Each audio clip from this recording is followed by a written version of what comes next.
Hello दोस्तों, देखिए the last child जिसको मूलराज आनंद ने लिखा है, यह इस पाठ का चौथा पार्ट है इस लेसन का। देखिए हम इसका जो शार्ट आंसर टाइप क्वेश्चन है, लघु उत्तरीय प्रश्न को हम देखेंगे यहाँ पे। थिंक अबाउट इट, इसका पहला क्वेश्चन है what are the things the child sees on his way to the fair. वो कौन सी वस्तुएं हैं जिसको बच्चा मेले में अपने रास्ते पर देखता है। Why does he lag behind, और वह पीछे क्यों छूट जाता है। तो पहला वाला क्वेश्चन है, आइए इसका हम देखेंगे।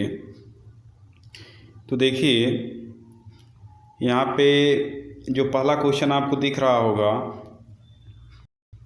पहला क्वेश्चन यहाँ पे आपको दिख रहा होगा कि on his way to the fair, on his way to the fair the child sees toys balloons of different colours. अपने मेले में रास्ते पर, on his way to the fair, मेले में अपने रास्ते पर द चाइल्ड सीज टॉयज, बच्चा देखता है खिलौने, बैलून और विभिन्न कलर के बैलून यानी कि गुब्बारे देखता है। गार्लैंड ऑफ गुलमोहर की माला, ए राउंड बोट, एक राउंड बोट, एक झूला, एंड स्नेक चार्मर, और एक सांपेरा, प्लेइंग ए फ्लूट, जो बांसुरी बजा रहा है। He gets attracted towards all these things, वह इन वस्तुओं के प्रति आकर्षित हो जाता है, इसीलिए वह पीछे छूट जाता है। सो ही लैग्ड बिहाइंड, इसीलिए वह पीछे रह जाता है।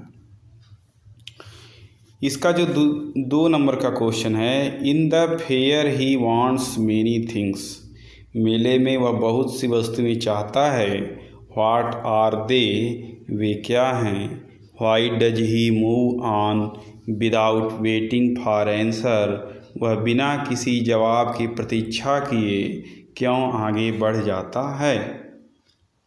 तो जो वांट्स मेनी थिंग्स, जो आपको हमने वस्तुएं आगे ऊपर बताई हैं कि बैलून्स है और स्नेक चार्मर है, यही सब चीज़ें देखता है, और स्वीट देखता है, लेकिन वह आगे इसलिए बढ़ जाता है क्योंकि उसको पता है कि उसके माँ बाप उसे कोई भी वस्तु दिलाएंगे नहीं। तो इसका क्वेश्चन देखिए, जो 2 नंबर का क्वेश्चन है, लिखा है the boy wants two by toys, barfi, flowers and balloons etc। लड़का चाहता है खिलौने, बर्फ़ी, फूल और बैलून इत्यादि। बट ही मूव्स ऑन, लेकिन वह आगे बढ़ जाता है। Without waiting for an answer, बिना किसी जवाब की प्रतीक्षा किए। बिकॉज, क्योंकि ही नोज दैट, वह जानता है his parents will not by them for him, कि उसके माता पिता उसे उसके लिए नहीं खरीदेंगे। तो यह तीसरा क्वेश्चन देखिए, when does he realise that he has lost his way, उसे कब अनुभव होता है कि उसने अपना रास्ता खो दिया है। How have his anxiety and insecurity described, उसकी जो परेशानी है और उसकी असुरक्षा की जो भावना है, वह कैसे आप उसका वर्णन आप कैसे करेंगे। तो आप देखिए कि वो बच्चा अपने रास्ते पर खो जाता है, उसे कब अनुभव हुआ। तो देखिए तीसरे नंबर का जो क्वेश्चन है, यहाँ पे 3 नंबर जो लिखा है, इसको आप देखिएगा। बच्चा, अगर आप कहानी को पढ़ेंगे तो आपको लगेगा कि जब झूले के पास आता है और अपने माँ बाप से कहता है, उसके बाद फिर जब पीछे मुड़ के देखता है तो उसके माँ बाप वहाँ नहीं रहते हैं। तो झूला वाला लास्ट पॉइंट है जहाँ पर उसके माँ बाप खो जाते हैं और वह लड़का उस मेले में जो है खो जाता है। तो उसका ये 3 नंबर का जो आंसर आप देख रहे हैं, the boy watched a roundabout, लड़के ने झूला देखा इन द फेयर, मेले में, and he wanted to go on it, और इस पर बैठना चाहता था। He request to his parents, उसने अपने माता पिता से विनती की। But they were not there, लेकिन उसके माता पिता वहाँ नहीं थे। ही क्राइड इन फियर, वह भय में रोया। Tears roll down from his eyes, उसकी आँखों से आंसू गिरने लगे। He runs here and there in search of them, वह यहाँ वहाँ दौड़ा उनकी खोज में, यहाँ वहाँ दौड़ता रहा। आइए 4 नंबर का जो क्वेश्चन है उसको देखें। Why does the last child loose interest in the things that he had wanted earlier. Why does the last child, बच्चे ने लूज इंटरेस्ट, अपनी रुचि खो दी, इन द थिंग्स, उन वस्तुओं में, that he had wanted earlier, जो वह पहले चाहता था। जब उसके माता पिता उसके साथ थे तो जो वस्तुओं को चाहता था, जब माता पिता उसके खो गए तो बाद में उनकी प्रति उसकी रुचि ख़त्म हो गई। वह सिर्फ अपने माँ बाप को पुकारता था, I want my mother, I want my father सिर्फ कहता था। ऐसा क्यों? तो ये 4 नंबर का जो क्वेश्चन है उसका आंसर देखिएगा। 4 नंबर जहाँ लिखा है, the last child loses interest in the things he had wanted earlier, कि वह खोया हुआ बच्चा उसकी रुचि ख़त्म हो जाती है उन वस्तुओं के प्रति जिनको वह पहले चाहता था। बिकॉज माने क्योंकि ही गॉट लॉस्ट, वह खो गया था। Now he first want his parents, उसे अब पहले उसके माता पिता चाहिए थे। He is afraid and feel unsafe, वह डरा हुआ था और अपने आप को असुरक्षित महसूस कर रहा था, इसीलिए पहले उसको अपने माता पिता के पास जाना था। इसीलिए उसकी उन वस्तुओं से रुचि ख़त्म हो गई जिनको वह पहले चाहता था।